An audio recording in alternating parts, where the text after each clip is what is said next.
first night here, I definitely was very frightened. Did not have any idea what I was walking into. I definitely did not sleep well. In here, in the building I reside in right now, there's 875 people. People are here for all kinds of things. There's murderers, rapists, there's all kinds of bad people in here. And you really can't get comfortable. You always have to be looking over your shoulder. I mean, you can stay to yourself, do what you have to do, but I mean, I'm constantly like looking around me. You never know. If someone's walking up behind you, you want to know who's behind you. Recently, somebody got hit in the face with a softball bat over an argument over the softball game. People get weights thrown at them. Okay, and when you come behind this wall, this is prison. Things happen. You get stabbed. Okay? You get hit with bats. You know, just like a few months ago, somebody got hit with a bat. Almost broke his whole skull. This is prison. Do you guys know what the biggest cause of death in prison is? Does anybody guess what the biggest cause of death in prison is? Suicide. Suicide. Okay? The culture that you come in, those people put themselves in, is so different than the one they were used to. That they cannot cope with it. They cannot cope with not having someone treat them nicely, like Mr. This and Mr. That. Would you please this or that? Once you come into the prison, everything is like a park. Do this, do that, jump, do whatever. You're not even allowed to think what you're going to do. We think for you. We tell you what to do, when to do it, how to do it. And those are the things that people give up. They give up all the choices that they have of choosing what they're going to eat, what they're going to drink, when they're going to sleep, when they're going to go to bed. Once they come in, this is all gone. It's a repetitious system where you do what you're told and that's it. There's no air conditioning, so there's no refrigerators. You don't eat when you feel like it. But I was telling you about how things are just boring. We do the same thing all the time. Everybody over here knows we've been eating hot dogs and beans every Saturday for, I think since this place was built in 18, whatever it was. We eat hot dogs and beans, you understand? We eat turkey. I mean, we get turkey ham, turkey hot dogs, turkey hamburgers, turkey pudding, turkey stew. I mean, everything's turkey because they have to do that because of the Muslims. The feeding times are 7:30, 12, or not 12, but around 10 o'clock. And at 4. And now, the next feeding, you got to remember, 4 to 7:30. So if you don't eat, man, you're shot up until the next day. You don't sleep late. You're up at 7 o'clock in the morning if you like it or not. Okay, now you have a choice.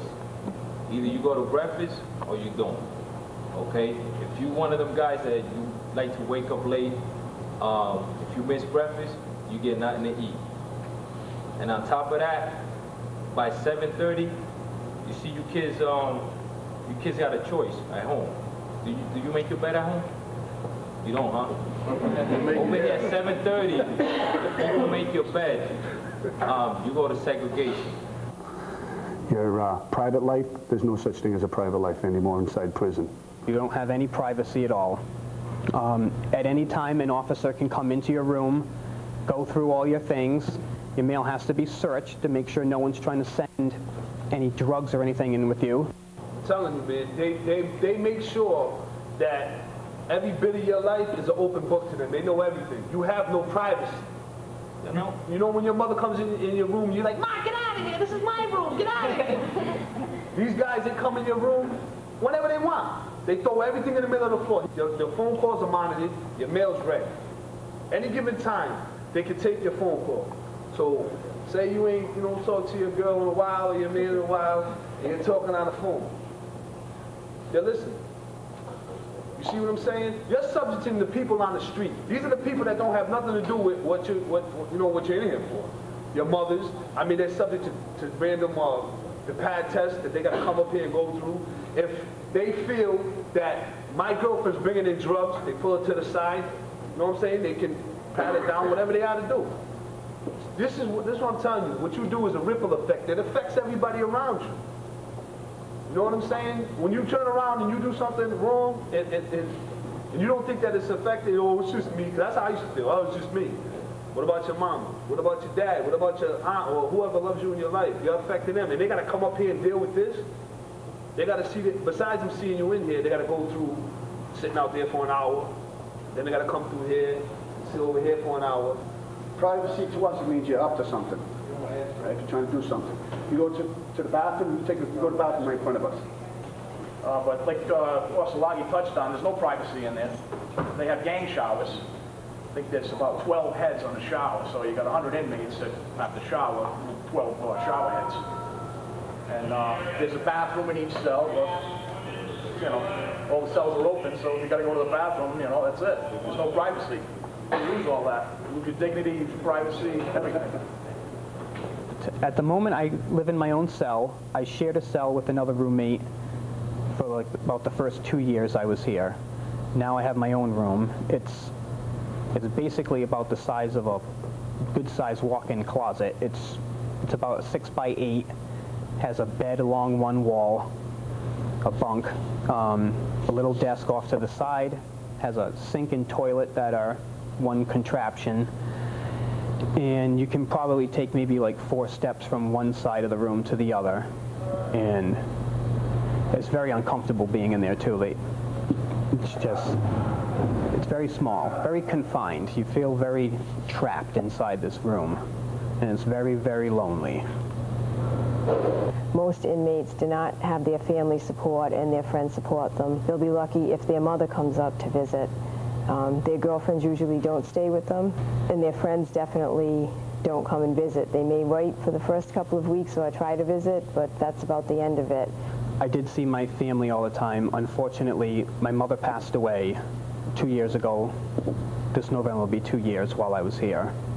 During my drug addiction for all those years, I was able to have 2 daughters who are now 18 and 19 this year. I have not seen them in 15 years because of my drug addiction and the crimes that I committed.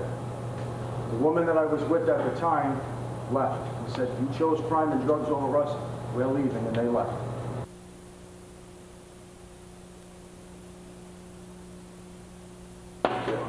What we have right here, in the prison slang called the shanks. They're weapons, homemade weapons that the inmates make inside the prison.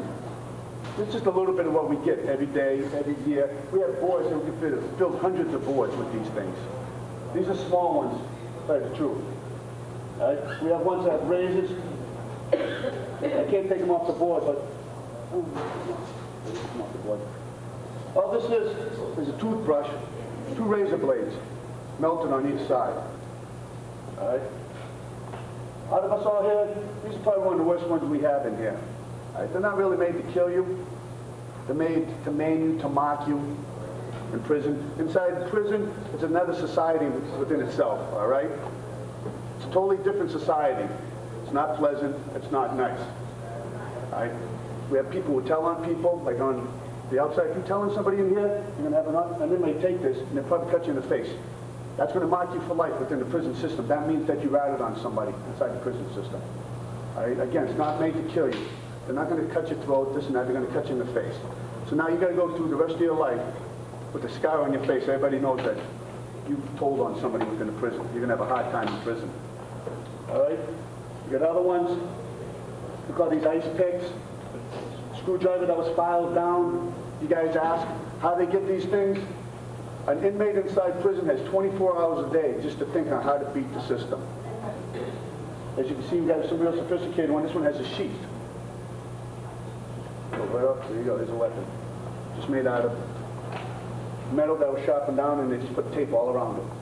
Does anybody know what we're equipped with in here? Guns? What do you think we're equipped with in here? Just like a nightstick, maybe? Nope. One more question. What do you think we're equipped with? Radio? That's it. Hit it right on the head. Just a radio. Anybody want to know why we just have a radio, not a gun, not a nightstick? Why not? Because they could take it the next week. That's right. We're equipped with a radio. Some of us carry handcuffs. But this radio is our lifesaver. This enables us, if there is a problem, we have an alarm on top of this, which will signify to a certain area, letting the officers, the place know that an officer needs assistance. This is all we have. In our minds, in our hands, that's it. It's all we're equipped with every day with some of the society's worst people in prison, right in here. I got a question for you. Two things. You still good friends with that friend you came to jail with? No. No? No. And if you don't mind me asking, how'd you get that scar? All right. I'll explain to you guys. I'm not going to get into detail about why it happened, but what I will explain to you is the guy that assaulted me was about maybe this big. You understand? And I mean, I wasn't as big as I am now, but I was bigger than him. And I was under the impression that, you know what I'm saying, I could do something to this dude without him doing anything.